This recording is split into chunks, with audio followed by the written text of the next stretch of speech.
Bilyong dolyar naman na halaga na investment sa tulong pa-ekonomiya ang iuwi ni Pangulong Rodrigo Duterte mula sa kanyang matagumpay na state visit sa Middle East.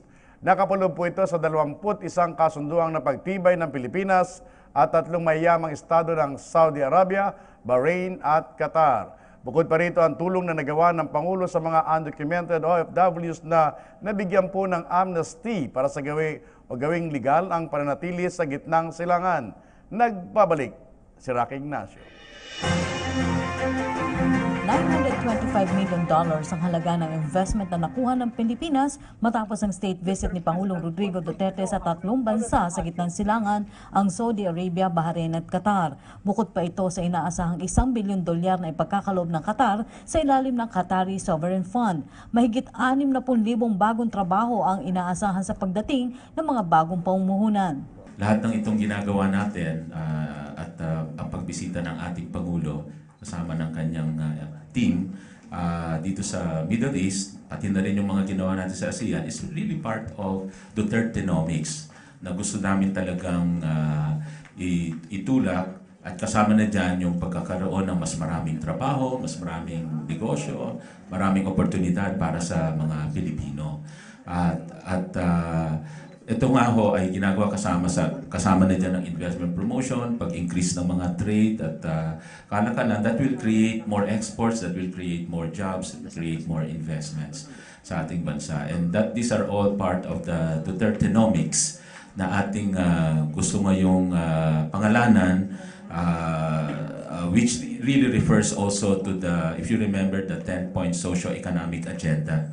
No? So, nandiyan na yung rural and value chain, competitiveness, creative industries, tax reform, at marami pa po iba, even on mga responsible parenthood.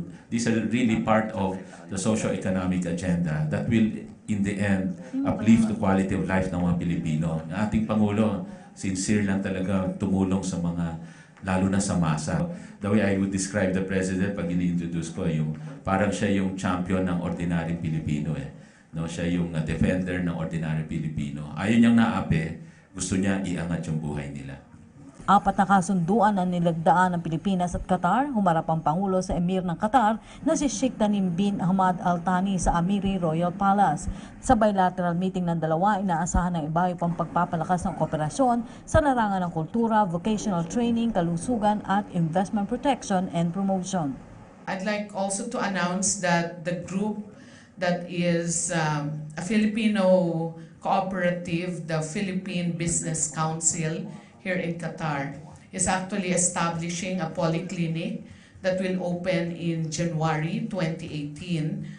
This is an all-Filipino investment and also an all-Filipino staff to cater to Filipinos and other nationals, including Qataris here in Qatar. Mahigit 150 nabigyan ng amnesty at undocumented ang nakatakdang makabalik na sa Pilipinas. Ayon kay DOLE Secretary Silvestre Bello III, 2 sa 3 hiniling ng Pangulo na mabigyan ng pardon ang nakikita niya mapagbibigyan, habang may 86 na OFWs na rin ang uuwi sa loob ng 1 hanggang 2 buwan. I was informed that out of the 3, the possibility of pardon may be good for the 2. I'm not at liberty yet to reveal who among the 3. But let me inform you also that I had a meeting with the Minister of Labor yesterday at 11 o'clock. That minister is still working even on Saturdays. Well, we signed an agreement. But more important than that was the commitment of the Minister of Labor that we will have a meeting with the committee to consider the repatriation of about 86 OFWs who are now staying in the shelter of our POLO office. POLO means Philippine Overseas Labor Office. So hopefully we can obtain the release in a month or 2. Samantala, pinalakas na rin ang kooperasyon ng Pilipinas sa 3 bansa sa gitnang silangan sa larangan ng seguridad, partikular na ang laban kontra terorismo. It would be on a basis of training, which we have yet to set up. This will probably take another 6 months to 1 year. This will be very selective, and it will be probably based on specialized courses or training. It's a normal military-to-military cooperation, security cooperation. As of now, we have only one attaché in the military attaché area, although we have also another foreign liaison office from NICA in Jordan as well as in Saudi Arabia. It's in the works. It's in the works. There's no such thing as a military operational deployment. Although we have in this area in Bahrain, we are part of what we would call the Coalition Maritime Force. We sent observers to that.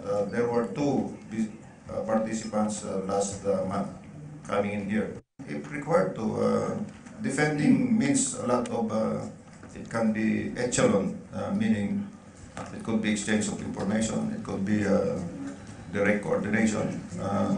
You might recall we had this incident about 2 Kuwaitis who were apprehended in Manila. That was an example of an exchange in the area, a Kuwaiti who was married to a Syrian. So that's an example of military and security cooperation. Ito ang kauna-unahang pagbisita ng Pangulo ng Pilipinas sa gitnang silangan sa loob ng 8 taon. Para sa PTV News, Rocky Ignacio, Doha, Qatar.